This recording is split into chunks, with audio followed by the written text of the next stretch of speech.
Hey guys, Adam from Equipped Indoor. So we got the Tom Brown tracker here, and we're going to do another 4-year follow-up or 5-year follow-up review of this guy. And I've got a lot of positive feedback from the Becker BK2 and the Falk Nevin Iden. I thought I would talk about this knife because this is kind of a controversial knife, and just give you guys some rehashing of my initial thoughts of it, where I'm at with it now, and kind of how that's gone back and forth. So first thing, let's talk about the obvious thing about this blade, and that is kind of the controversy in it. And Tom Brown Jr., he is a very well-known woodsman. I would say that he, at one point, I know 6, 7, 8 years ago, very, very popular, very, I would say, kind of prolific in the survival community. Very well known for the movie The Hunted. This blade is, and Tom Brown's school was probably one of the biggest schools for a good long while. He was kind of a pioneer in regards to that. And when I say, there's a lot of other schools, a lot of other educational services out there, but his is more focused on a business, where if you look at somebody like Ron Hood, was more focused on formal education. Ron used to teach survival at a college. And so Tom Brown, whether you love him or you don't love him, very well known, and we've seen that his, the rise of YouTube and other stuff, we haven't seen as much from him or as much from his books. There's a lot of other people out there, and so, but he was very much a pioneer. And this knife, there's an interesting interview with Tom Brown a few years ago, several years ago actually, and he was being interviewed, and someone said, well, what is the perfect survival knife? And he says, well, I don't know, because I haven't designed it yet. Some people might have thought that was kind of an arrogant statement, but he did come out with this. Of course, Dave Beck was some of the early designers. This one, of course, is made by Tops. And this knife's got a lot going on. There's a lot of copies out there. Some people call this the WSK, the Wilderness Survival Knife. And this knife hit the community in a big way about 5 or 6 years ago. Now, some would say if you were just getting into survival, getting onto the commercial aspect of it, when it first started getting popular, this was one of those knives that everybody kind of jumped in. I remember seeing, Dave Canterbury used to carry one of these knives. This used to be his one-tool option. There was times that I got it, and when I picked it up, it was an expensive piece. I got it for a good price, but when I first got it, I hated it. I just was so utterly disappointed with it, and it just did not fit those niches that I thought it would be. And the reason being is, when I was growing up, I had a hatchet. I was a hatchet guy and a small pocket knife, like a Swiss Army knife type of thing. That's what I had. Those were my primary, tools to go out in the field with, and that really worked for where I live. And then as I started trying to get into a different idea and researching and studying survival and survival theories, this whole concept of like the one-tool option kind of became very popular. It's very much very faddish, and this knife kind of came to the forefront of, this is a 1/4-inch piece of steel. You're not going to break this. Micarta handles, the handle design, carry it in different ways. You had a different draw blade area, you had an axe area, you had a kind of a hook in here for field dressing, you had a saw for notching, even this area for bracing your knee when you're doing draw cuts, this area over here to break wire and everything like that. And so, this one was very successfully marketed as a option, as kind of the one-tool option, like the solution. This solved all the problems for being an outdoorsman and needing a tool. And do I think that it did that? Was it really successful in that? Probably not. I mean, obviously, this is not the solution. Not everybody's out there using these things. Now, is it a bad knife? It's not a bad knife, and it's funny. I've got a lot of people who love to hate these, just love to hate them. And when you ask them, have they ever used them, they say no. Well, then it's like, well, I mean, I hear you. It might be a bad knife. You might be right, but how could you really know if you haven't used it? I mean, there's a very famous YouTube review of this knife, and it's a review of the movie The Hunted, which isn't even this knife, and the person never even has a knife in their hands. I mean, how can you review a knife from a freaking movie? That's ridiculous. But I will say this, I do know some guys out there who really cut their teeth on survival training, who really built up their skills going out there and using this tool. I think it is and I hate to say it, I think it's a good training aid. And it's kind of hard. It's a very expensive investment to go out there and train. And it's funny because Robbie and I were having a conversation. He picked up one of these at an event on a trading blanket type thing, got a really good deal for it, hated it, used it for a little bit, hated it, got rid of it, and then for whatever reason wanted to go back, recognizing there's some kind of concept in here. There's something that's in here that's worthwhile. Maybe it's a thinner profile. Maybe it's not having this big, hella thick knife. There is a value to it, but at the same time, is there a gimmick? Absolutely. There is absolutely a gimmick in this. I mean, you can't deny that. Does it work? I mean, it's not bad. It's not the worst knife out there by any means. I mean, it's good steel. It's good construction. You can use it, but I mean, this thing weighs 2 pounds. I mean, you're going to talk about fatigue. I mean, you go out there and try to carve something with this bad boy, 2-pound knife. You're going to be dead at the end of the day with it. In regards to its ability to chop, it's not a bad chopper, but it's not an axe. It's not a Wetterlings or a Gransford Brooks that I could have in there with my small knife. So you do understand that jack of all trades, master of none type thing, and that is not a compliment. I hear people say that all the time, jack of all trades, master of none, like, oh yeah, man, I'm a jack of all trades. That is not a good thing. That is actually an insult. It is never intended to be a good thing. It's somewhere along the line it got misconstrued, and people started saying it's a good thing. Same thing with like good enough for government work. That used to be a compliment. Good enough for government work means like, oh, that's so good, the government would hire you to do it. And somewhere along the lines, it became an insult. And the same thing with master of all trades. It was an insult, and somewhere along the lines, it switched and became a compliment. Maybe like how something that bad is good and good is bad, or whatever the hell. Anyway, so let's talk about what this guy comes with. So we have our Kydex sheath here, and you got these clips to fit scout style in the small of your back. You can twist them like this if you want to do a vertical carry. And you guys can see this thing, this thing was pretty well used. I forced, after spending the money on this knife, and like I said before, I hated it. I simply hated it. But after, forcing myself to go out there and use it, and maybe there's some sentimental value to this as well, because that was a time in my life when I was getting more free time to get back out in the field, to get back in the woods. And this is kind of a symbolism of that. Like, I bought this piece of gear, I went out there, I didn't let the investment, the poor investment in this detract me, and I went out there and made it work. And I started to appreciate it. I was like, this is pretty, it's a pretty cool knife. It's pretty fun. It's definitely a conversation piece. But after maybe, I don't know, a year or two of use of this, I just got away from it. It's just hey, this is too big, and there's so many other options out there that I could go with. It's a 2-pound knife.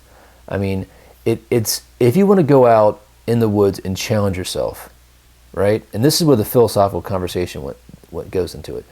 Going out just with a knife and nothing is not survival. You are playing a game. You know what I mean? You are entertaining yourself. If you guys get the idea, you're not really practically training. You're putting challenges in front of you so you can overcome those challenges.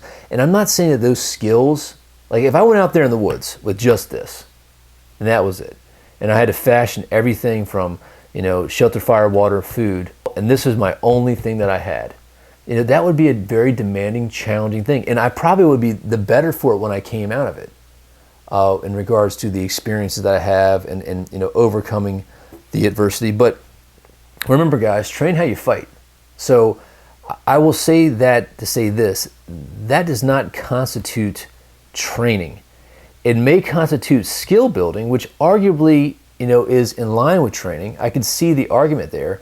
But if you really want to do something right, if I am in a real survival situation and I'm scared and it's dark and I'm stuck out in the woods, I don't have any light or anything, the last thing I want to do is start swinging some 2-pound hybrid knife axe trying to chop something down.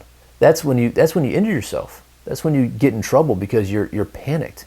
I'd rather be more controlled and have a tool that's a little bit simpler to use. I mean, at that point, I'd rather have a Swiss Army knife with a nice saw.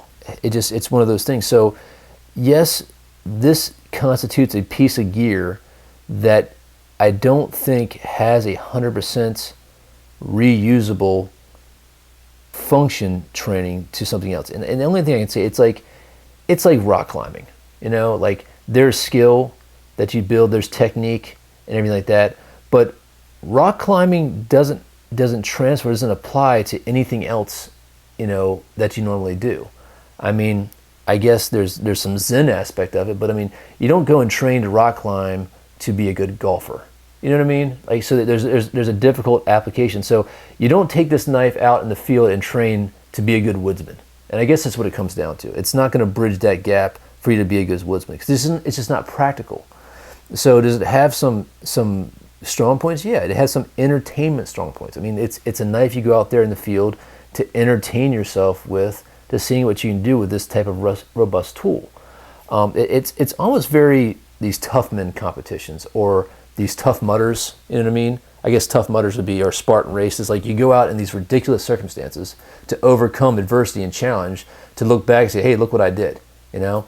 I mean, is it as practical as, you know, just jogging or running for your cardiovascular health? No, there's not as much application that's going to improve where it is like if you run a marathon. You know, you got to train for the marathon is going to improve your cardiovascular health. So there's that. I know that's a lot of philosophical stuff, guys, a lot of talking, but that's just the case. I do want to spotlight, you know, people. There was a question about some hedgehog leather works, and I bought this, and you know, I hear a lot of comments, guys, about oh, you know, you spend $200 on a $100 knife or whatever. I mean, guys, when it comes down to it, does anybody need anything more than one knife?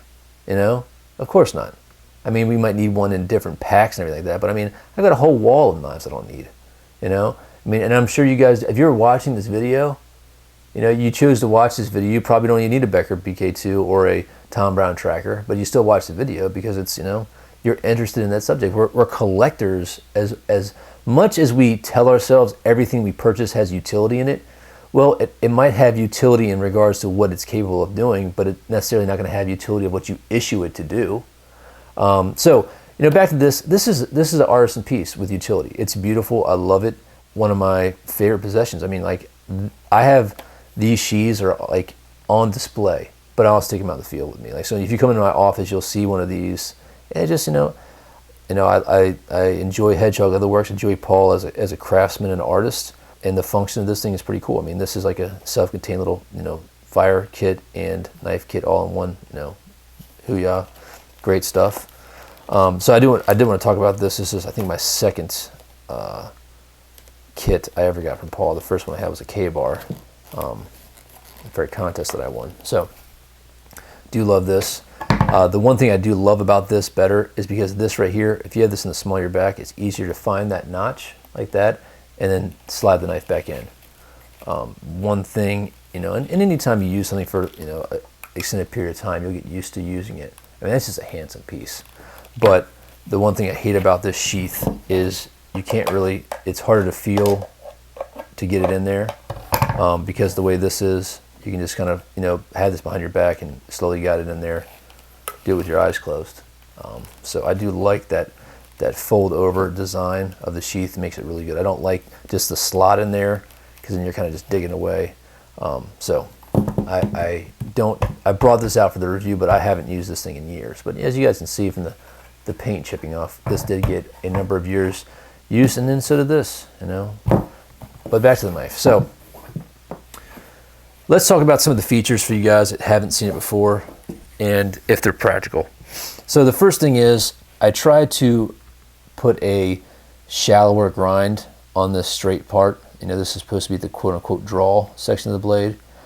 Very sharp, has good edge. This is 1095. I also tried to convex the axe section here more like a traditional axe grind. So you guys can see how much is worn away from this. You know, there was not heavy modifications on this, but I did use this knife a lot. The hook is almost gone. You don't really even see the hook how it used to be. You got some subtle jipping here. It's nothing too aggressive, and it's kind of a little thumb ramp. So you are able to grab the knife pretty comfortably like this, but you know, when you're working on anything, you know, you're off, you know. So what tends to happen is people are grabbing it like this, and you're not really getting a good purchase on this. At least I'm not.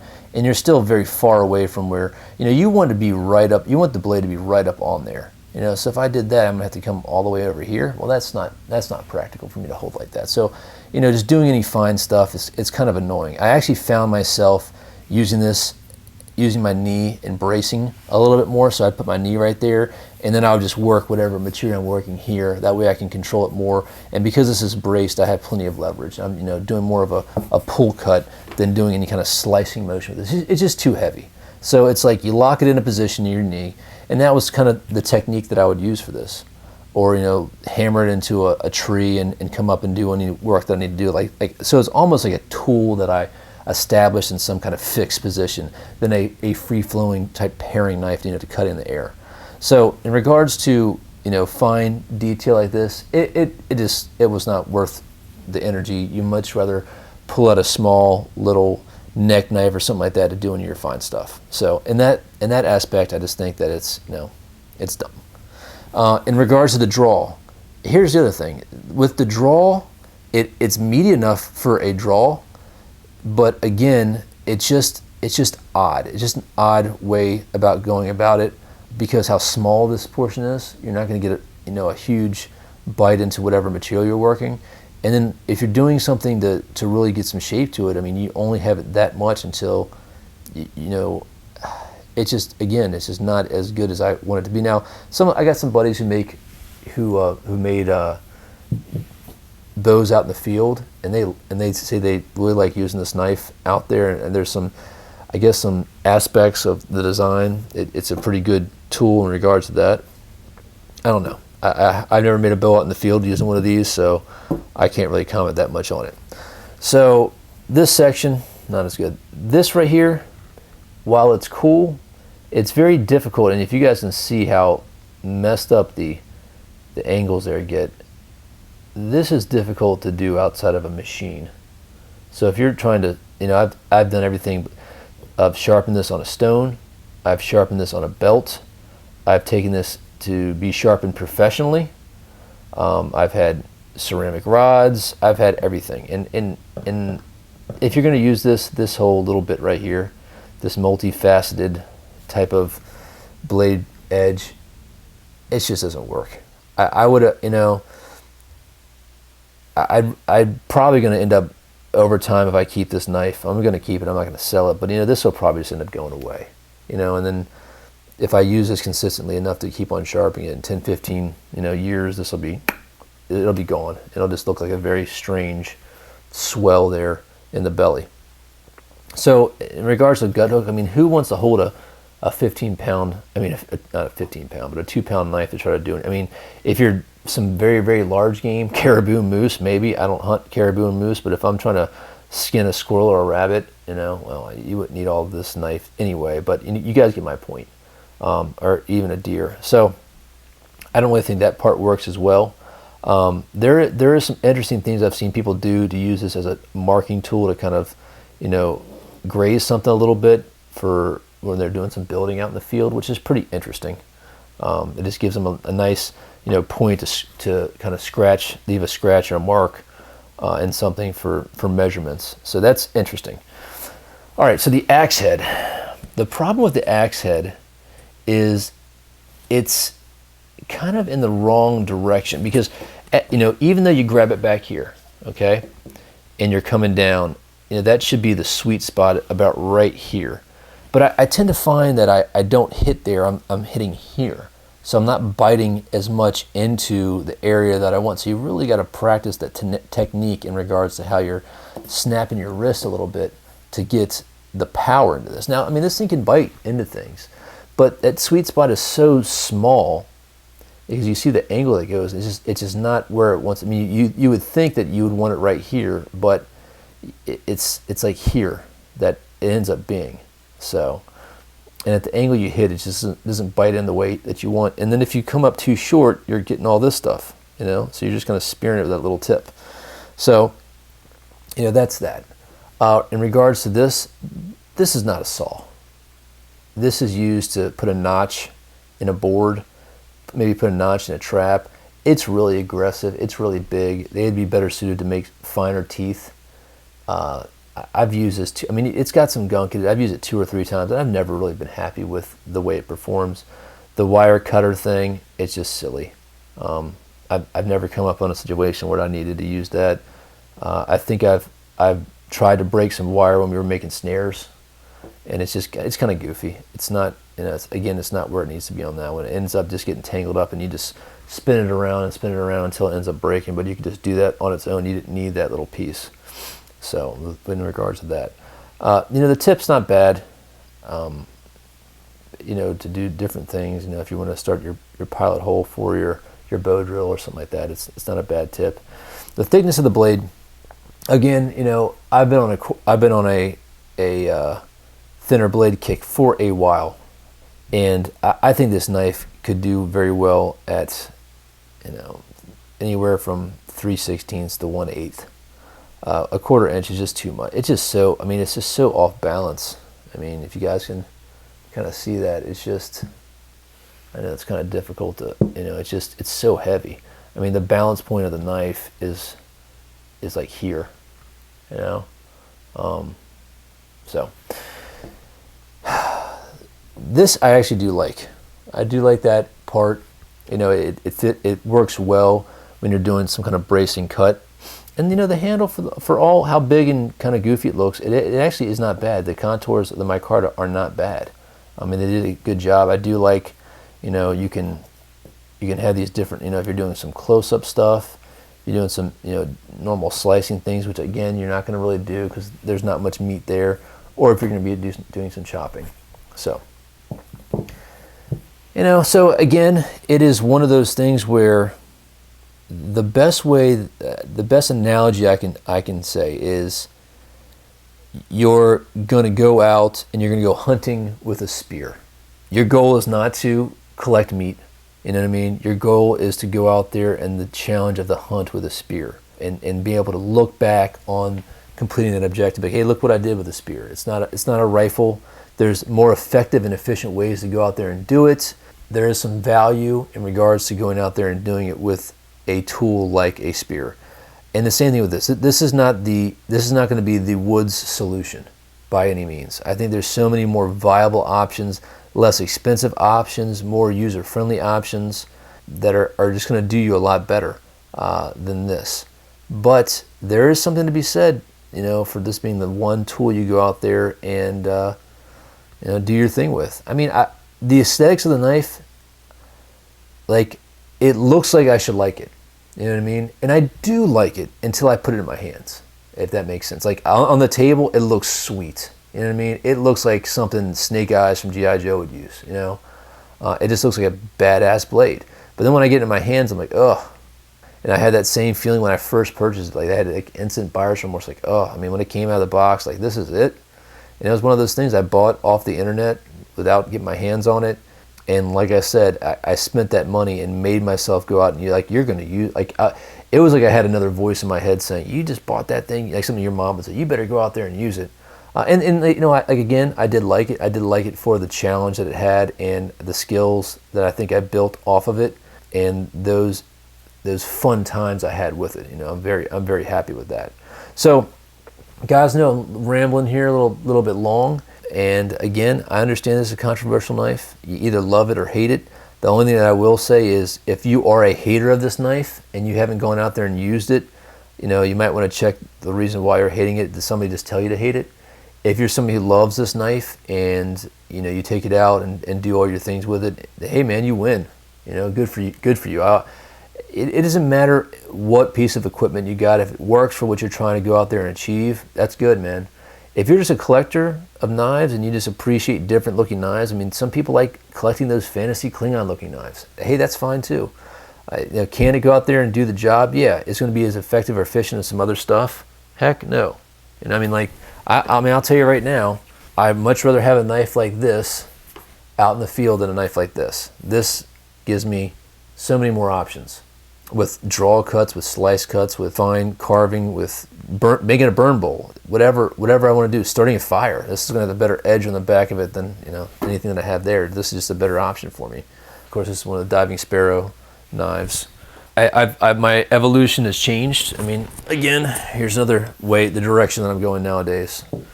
You know, there's my dogwood custom knife. I love that. This one I'll take out in the field more than that. Here we have one of my Andy Roy knives. Please don't judge me that it's, I mean, this is much more elegant. I mean, you got some, you know, Osage with some liners, but this thing, freaking workhorse, freaking an 01. I mean, it's awesome knife. It's just, you know, my tastes have gone in different directions for a multitude of different reasons, be it the aesthetics, the utility of it, and the type of style that I like to go out there and do. But again, this thing's always gonna have a place in my heart. I'll probably never get rid of this knife. It has some sentimental value to me. And every once in a while, man, it's like, you know, it's like that old beat up truck that you like to go out there and four-wheel with, you know? It's just fun. And then you get back and you're back sore from those, the lack of shocks or whatever. I don't know. So guys, that's pretty much it. Hope you liked that video. We'll have some more of our reviews 4 or 5 years later. I just wanted to put that out to you guys, and you know, you guys check out all the specs and the price and everything. I'm not going to go into that. You guys have seen that in other videos. This is more about the actual concept of the knife and what I'm doing with it and whatnot, and where I'm at for my years of owning this knife and using it out in the field. I mean, this thing has been used by, I'd probably say 50 people have gone out and worked with this knife between E2E classes and events and just friends of mine and whatnot. So it's definitely seen some use. You guys can see how nice and stained and ugly she is, and she's been cleaned up so several times. All right, guys, Adam from Equip to Endure. If you have any questions or comments, please email me at adam@equiptoendure.com. And guys, don't forget to check out the website at www.equiptoendure.com. You can join a membership for 9 cents a day. Great additional articles, blogs, and videos you can see on YouTube. And also, remember, commercial free. Help support us so we can bring you guys some more information. And remember, we're focusing on a lot of training and education on the website. Our reviews and stuff will still be on YouTube. You guys take care, be safe out there, and remember, if you're not always prepared, you're never prepared. Thanks.